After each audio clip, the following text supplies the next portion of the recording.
नमस्कार दोस्तों, दोबारा ये लर्न लॉजिक्स वीडियो के माध्यम आप लोगों से मिलने में बहुत खुशी हो रही है। आपका सजेशंस और कमेंट्स को ऊपर दिए हुआ ईमेल आईडी logisticsari2020@gmail.com में भेज सकते हैं। और लॉजिस्टिक्स के ऊपर और जानकारी के लिए आप हमारा वेबसाइट www.harilogisticsacademy.com में जाके देख सकते हैं।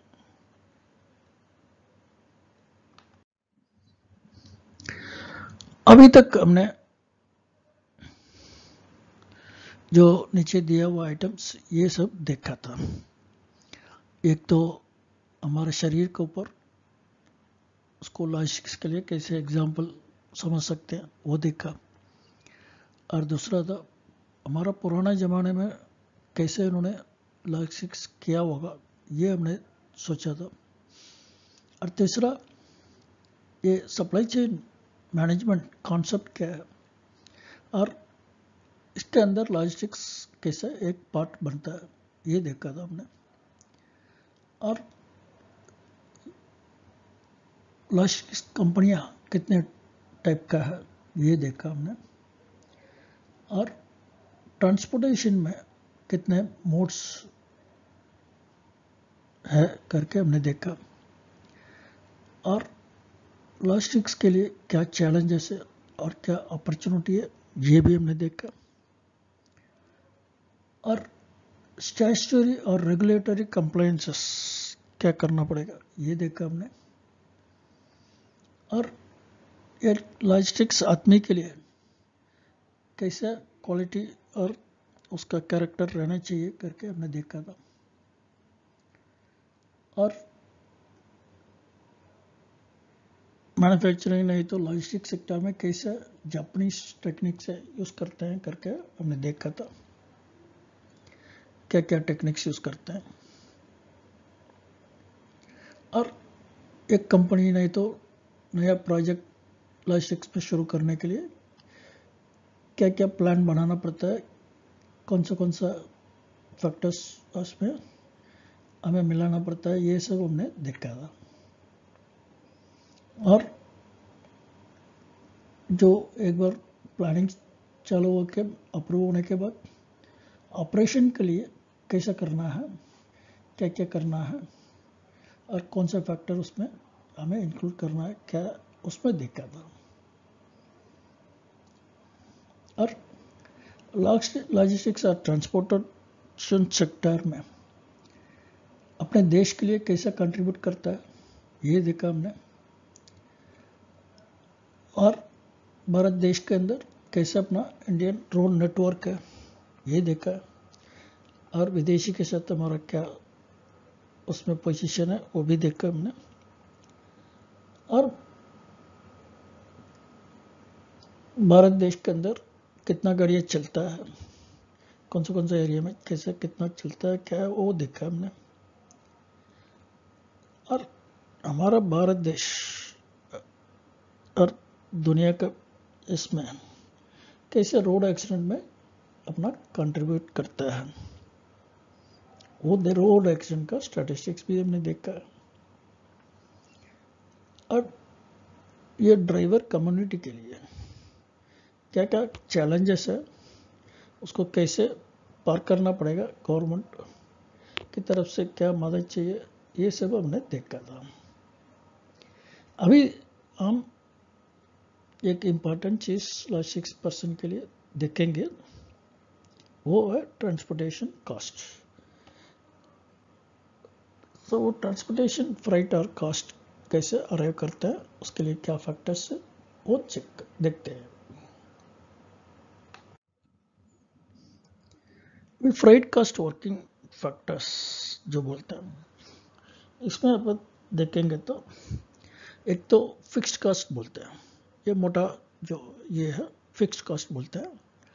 उसके अंदर आता है एक तो chassis cost with cabin, cabin के साथ गाड़ी का इंजन का कॉस्ट जो होता है वो। और बॉडी बिल्डिंग के लिए जो कॉस्ट बनता है वो है। और गाड़ी रजिस्टर कराने के लिए आरटीओ में जो खर्चा होता है बिजनेस चालू करने के लिए, गाड़ी रास्ते में डालने के लिए वो है। और उसके अंदर अलावा जो कंपनी गाड़ी के साथ देता है उसके अलावा हमें कुछ टूल से और एसेसरी से खरीदना पड़ता है, जैसे जैक है, व्हील पन्ना है, कीज है, लैशिंग बेल्ट है। कीज का मतलब जो टूल बॉक्स के लिए हमें ताला लगाना है, उधर लगाना, ये सब जो है। और लैशिंग बेल्ट और मटेरियल्स है, और स्टॉपर्स है, तरपालिन है, ये जो भी अपने ज़रूरत के लिए जो खरीदेंगे गाड़ी के लिए वो कॉस्ट। और जीपीएस डिवाइस तो आजकल बहुत ज़रूरी है हर गाड़ी में। सो उसके लिए परचेस कॉस्ट जो बनता है और इंस्टॉलेशन के लिए जो खर्चा होता है वो ज़रूरी है। ये सब लेने के बाद इस टोटल से हमें जो गाड़ी का लाइफ ख़त्म हो जाता है, साल्वेज वैल्यू बोलते हैं उसको, जब गाड़ी भेजेंगे नहीं तो कबाड़ी में भेजेंगे, जो भी भेजेंगे उसके लिए जो हमें पैसा मिलेगा उसको माइनस करना है उसमें से, तभी एग्जैक्ट फिक्स कॉस्ट पता चलेगा। तो ये है। और दूसरा है annual recurring cost on fixed cost items, मतलब जो साल भर खर्चा होता है ये फिक्स्ड कॉस्ट आइटम्स के अंदर, उसका है। एक आप देखेंगे तो इंटरेस्ट, ये ऊपर जो दिया वो फिक्स्ड कॉस्ट है उसके लिए भी आएगा, और एक तो वर्किंग कैपिटल जो हम डालेंगे उसके लिए भी इंटरेस्ट लेना पड़ेगा, क्योंकि जो भी हमने इन्वेस्टमेंट किया बिजनेस के लिए उसके लिए हम इंटरेस्ट देना पड़ेगा। लोन लिया तो, नहीं तो अपना पैसा भी डालेंगे तो कम से कम इतना इंटरेस्ट हमें चाहिए करके हमने सोचा होगा। सो वो इंटरेस्ट कॉस्ट लेने का है। और इंश्योरेंस गाड़ी के लिए, रोड टैक्स, परमिट चार्जेस, एक तो होम स्टेट बोलते हैं जिस स्टेट में रजिस्टर होता है वहाँ का भी अलग से होता है, और नेशनल परमिट अलग होता है। सो वो दोनों लेना पड़ेगा। और गुड्स टैक्स बोलते हैं, नहीं तो टोकन टैक्स बोलते हैं, जो भी एडिशनल टैक्स है वो सब लेना पड़ेगा। और फिटनेस सर्टिफिकेट के लिए जो भी खर्चा होगा, क्योंकि उसके अंदर कई खर्चा है, जो गाड़ी तैयार करना, उसको फिर आरटीओ ऑफिस में जो भी खर्चा होता है वो सब लेना पड़ेगा। उसके बाद डिप्रिसिएशन कैसे कैलकुलेट किया जाता है, जो ऊपर लिया हमने फिक्स कॉस्ट, ये सब हमने ऑलरेडी ले लिया, और उससे स्क्रैप वैल्यू भी माइनस करके फिर जितने साल तक गाड़ी हमें यूज़ करना है उसके बाद बेचने, ये करके सोचा होगा उतने साल का उसमें से डिवाइड करना है। इसलिए number of years for depreciation जो दिया है, कितने साल हम डिप्रिशिएट करेंगे उसका लेना है। फिर लेबर कास्ट में आपको ड्राइवर का सैलरी, क्लीनर सैलरी आएगा, शायद बैठा भी आ सकता है, नहीं तो इंसेंटिव कुछ होगा वो भी आएगा, कोई फूडिंग का एक्सपेंसेस है तो वो भी आएगा। इसको बोलते हैं कास्ट टू द कंपनी। उसके अंदर क्या क्या आता है, यूनिफॉर्म भी आता है, पीपी किट वो भी आता है, शू जो भी देंगे वो भी यूनिफॉर्म में शू देते हैं, पैंट शर्ट टी शर्ट, और जो भी कैप जो भी देते हैं, और कुछ लोग चश्मा भी करके देते हैं वो ज़्यादा धूप ना पड़े। PPE, insurance, PF, ESI, bonus, और साल भर कुछ गिफ्ट भी देते हैं, जो साउथ में आयुध पूजा होता है और बंगाल में दुर्गा पूजा होता है, और दिवाली तो सबके लिए है, तो उसमें कुछ गिफ्ट भी दे देते हैं। सो वो खर्चा सब कुछ उसमें लेने का है। और नेक्स्ट है एस्टेब्लिशमेंट कॉस्ट, नहीं तो एडमिनिस्ट्रेशन कॉस्ट बोलते हैं। वो तो मेन जो हेड ऑफिस होगा, और उसके अलावा ब्रांच ऑफिस होगा, उसके अलावा कोई साइट ऑफिस भी हो सकता है। सो वो सब मिला के लेने का है। उनका आदमियों का खर्चा, ऑफिस का किराया, स्टेशनरी आइटम का जो होगा, और कम्युनिकेशन का जैसे फ़ोन है, इंटरनेट है, जो भी हम देते हैं, और कंप्यूटर खरीदते हैं, ये खरीदते हैं, वो सब उसमें आएगा, प्रिंटर, फोटोकॉपियर, जो भी है। और इसलिए अदर फिक्स्ड और वेरिएबल कॉस्ट मैंने बोला है सेंट्रल एंड ब्रांच ऑफिसेस, क्योंकि उस पर कई तरीके से जो भी हम खर्चा करेंगे वो सब लेना पड़ेगा, उसको कितने साल वो हमारे पास रहेगा करके उसको साल का डिवाइड करके उसको लेना है। और ये कंटिन्यूशन है जो तीसरा, एनुअल मेंटेनेंस कॉस्ट। ये मेंटेनेंस कॉस्ट है जो गाड़ी के लिए रहता है, जो ऑयल और जो भी कंज्यूमेबल बोलते हैं उसको, वो है, रिपेयर का है, और पार्ट्स रिप्लेसमेंट का भी है, बदला है, और टायर्स और बैटरी जो बदलेंगे उसके लिए भी है, और उसके अलावा कुछ एक्सेसरीज भी बदल सकते हैं, उसका खर्चा भी लेना है, और लेबर चार्जेस तो लेना ही है, इन सब का काम करने के लिए लेबर चार्जेस भी होगा।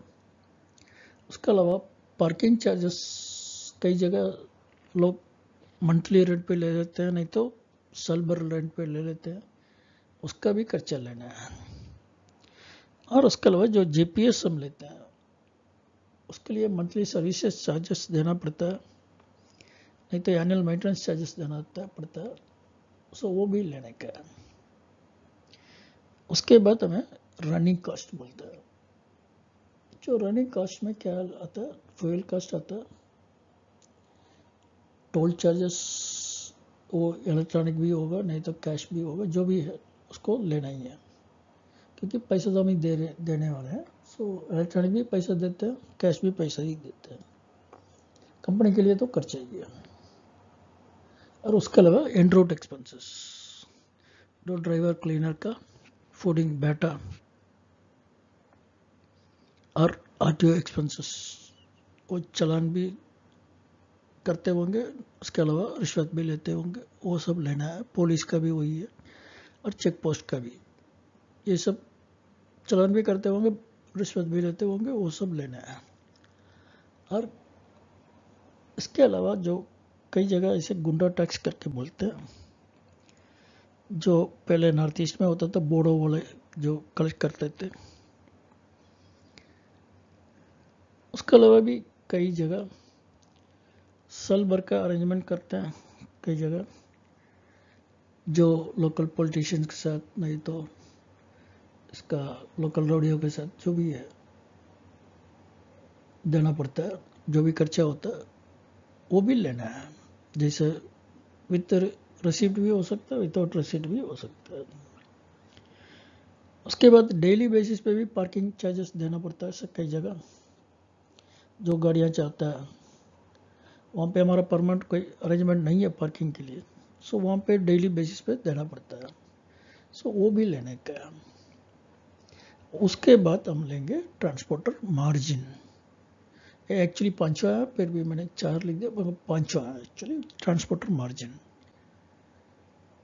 कितने परसेंट हमें प्रॉफिट चाहिए वो लेने का है। उसके बाद टोटल सब मिला के टोटल कॉस्ट लेने का है, सो वो बनता है फ्राइट कॉस्ट। अभी इसको फॉर्मेट में डाल के देखते हैं कैसे आता है।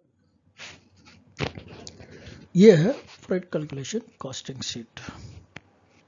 इसमें दो तरीके के होता है, एक तो ऑनबोर्ड जर्नी होता है, एक तो एम्प्टी रनिंग होता है, क्योंकि कई जगह माल अनलोड कर देते हैं, वहाँ से दूसरा लोड लेने के लिए 100 किलोमीटर, 200 किलोमीटर, 500 किलोमीटर एम्प्टी जाना पड़ता है, सो वो भी कॉस्ट हमें लेना पड़ेगा।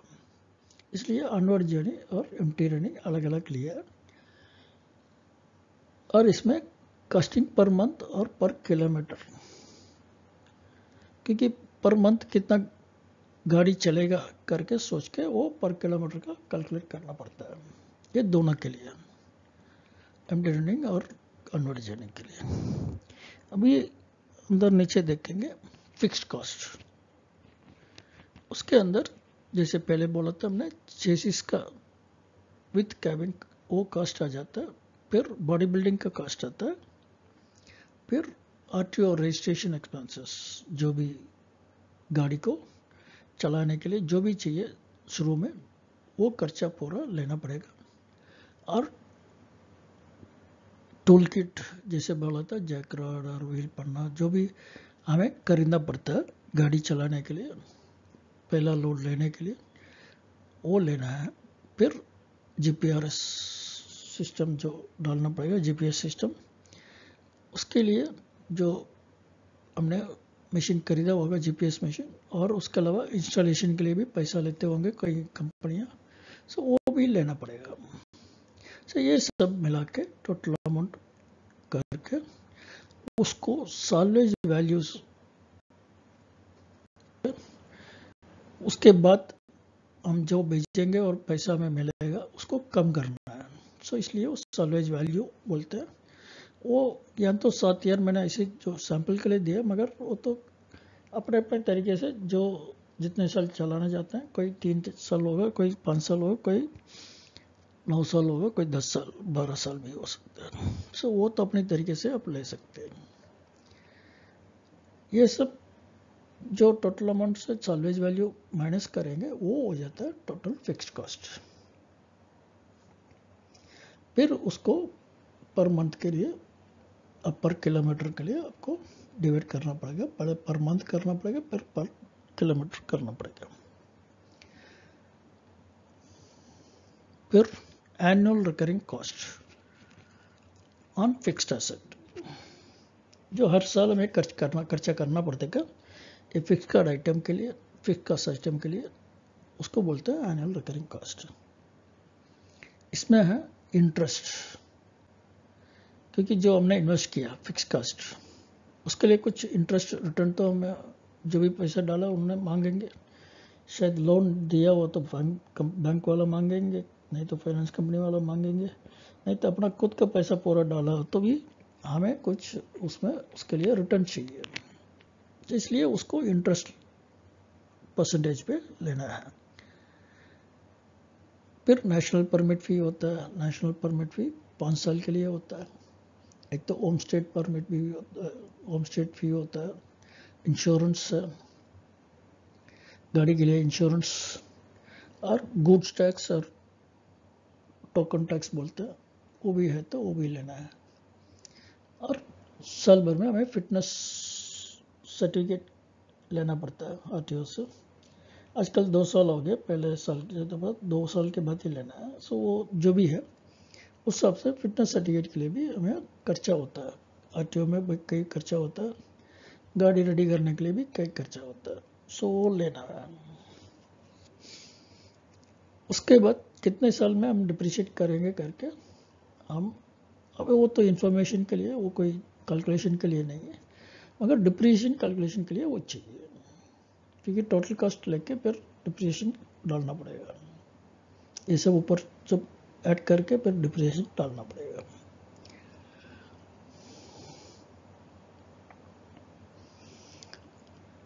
उसके बाद आता है ओवरहेड्स, ऑफिस का खर्चा, एडमिनिस्ट्रेटिव खर्चा स्टाफ के लिए, इसके लिए वो भी लेना है। एक ट्रेलर के लिए एक महीने के लिए कितना लगेगा करके सोच के कैलकुलेट करके उस हिसाब से लेना है। और जो ड्राइवर क्लीनर उनका सैलरी तनख्वाह लेना है, और उनके लिए बैठा भी होगा, जो रोज देते होंगे गाड़ी चलाने के लिए, फूडिंग देते होंगे, नहीं तो बैठा करके देते होंगे, सो वो भी लेना है।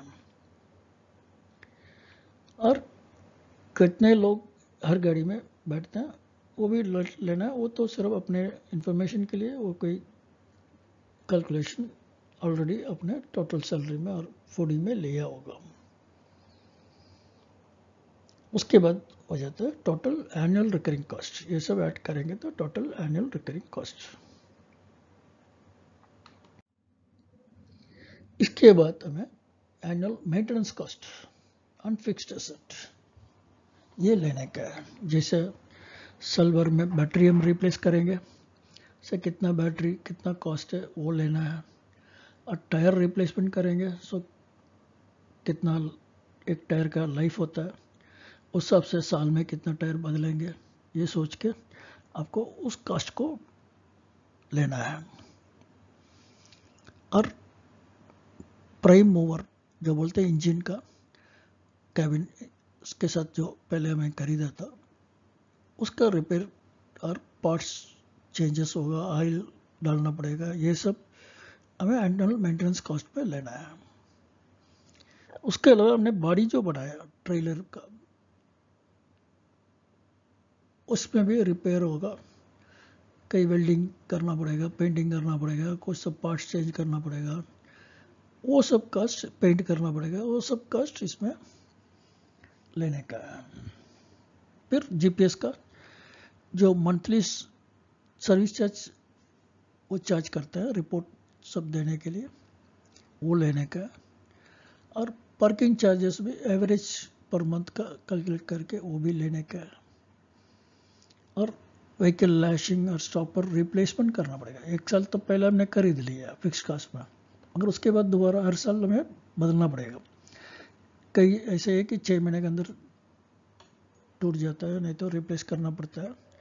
कई जगह साल भर भी चल जाता है, कई जगह 8 महीने 7 महीने जो भी है, अपने अपने इसका तरीके से वो कास्ट लेना पड़ेगा। फिर कंटीजेंसीज एक्सपेंसेस, जैसे ये ड्राइवर बोलता है भैया हमारा इंजन का कुछ प्रॉब्लम हो गया, ये हो गया, हमें बीच में रिपेयर करना पड़ा। सो वो सब जो भी ऐसे आएगा उसको कंटीजेंसीज बोलता है। सडन में एंड रोड में हो गया, वो डीलर के पास ना जा सकता ना ये, सो लोकल कोई मैकेनिक से कराएगा, वो सब कॉस्ट हमें लेना पड़ेगा। तो ये सब मिला के टोटल मेंटेनेंस कॉस्ट बन जाता है। उसके बाद आता है रनिंग कॉस्ट। ये रनिंग कॉस्ट तो रोज का खर्चा है। आप देखेंगे तो डीजल का खर्चा, और इसमें कितना माइलेज देता है डीजल पर लीटर, उस हिसाब से फिर हमें डिवाइड करके कैलकुलेट करना पड़ेगा। और एवरेज रनिंग साल भर कितना होता है, नहीं तो महीने का कितना होता है, वो हिसाब से हमें कैलकुलेट करना पड़ेगा। और रूट एक्सपेंसेस है, टोल टैक्स। टोल टैक्स तो जिस रोड पे गाड़ी हमेशा चलता रहता है, और साल में कितना चक्कर लगाएगा, नहीं तो महीने में कितना चक्कर लगाएगा, उस हिसाब से आपको टोल भी लेना है। और कोई आने वाला टोल है तो उसका भी ध्यान में रख के आपको ऐड करना है। और रूट एक्सपेंसेस है। दूसरा जो है, स्टेट एंट्री में कुछ आरटीओ चालान करते हैं, नहीं तो कोई ये करता है, एंट्री डालते हैं, मैकेनिकल डालते हैं, कई तरीके से वो चार्ज करते हैं। जो पुलिस को देना पड़ता है, इन रोड पे पुलिस में देना पड़ता है, आरटीओ को देना पड़ता है, और गुंडों को देना पड़ता है। कुछ रसीद के साथ होगा, कुछ रसीद बिना रसीद का होगा, वो सब लेना पड़ेगा। अपने एक्सपीरियंस से, ड्राइवर के एक्सपीरियंस के हिसाब से वो कैलकुलेट करके लेना है।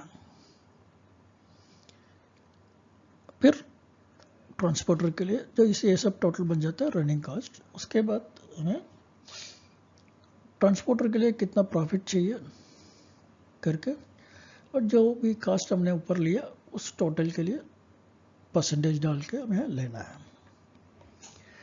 ये सब ऐड करेंगे तो टोटल फ्राइट जो ट्रांसपोर्ट की तरफ से जो चार्ज करेंगे कस्टमर से वो हो जाता है।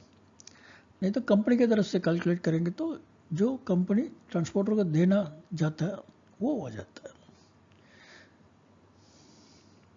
इसमें जैसे मैंने पहले बोला था, ये हर चीज़ हर इसके लिए सूटेबल नहीं होगा, क्योंकि अपने इंडस्ट्री जो माल आप लेके जाते हैं और जिस तरीके से अपना कंपनी चलाते हैं उस हिसाब से ये सब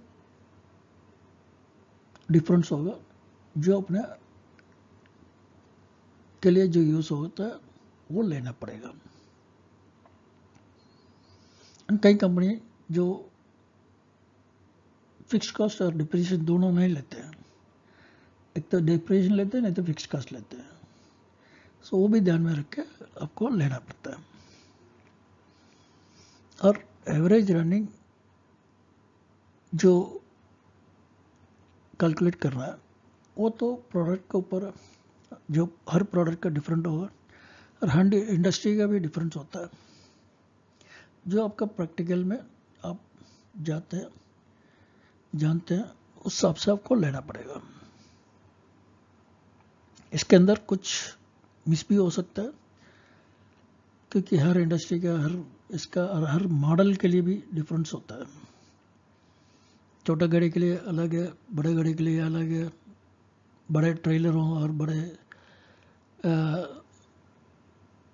जो ओवर डायमेंशनल व्हीकल है, उससे हर एक मॉडल के हिसाब से आपको कैलकुलेशन डिफरेंट होता है। इसलिए ये सिर्फ सैंपल फॉर्मेट है, ये जरूरी नहीं है कि ये सब आपको फिट होगा, थोड़ा से थोड़ा आपको चेंज करना पड़ेगा। और उसके अलावा जो मॉडल के अलावा कुछ जो प्रोडक्ट्स आप लेके जाते हैं वो भी, और रीजन कौन सा रीजन में कौन सी जगह पे आप ऑपरेट करते हैं उस हिसाब से भी आपको डिफर होगा। धन्यवाद दोस्तों। आपका कमेंट्स और सजेशंस को ऊपर दिया हुआ ईमेल आईडी logisticsari2020@gmail.com में भेज सकते हैं। मैं यह समझता हूँ ये जो अभी वीडियो आपने देखा उससे आपको तो कुछ बेनिफिट मिला होगा, और अभी आगे आने वाला वीडियो के माध्यम दोबारा हम मिलेंगे। इस चैनल को आप सब्सक्राइब करेंगे तो आपको जब भी हम वीडियो डालेंगे आपको नोटिफिकेशन आ जाएगा। और लॉजिस्टिक्स के बारे में और जानकारी के लिए आप हमारा ऊपर दिया हुआ वेबसाइट में जाके आप देख सकते हैं। धन्यवाद दोस्तों।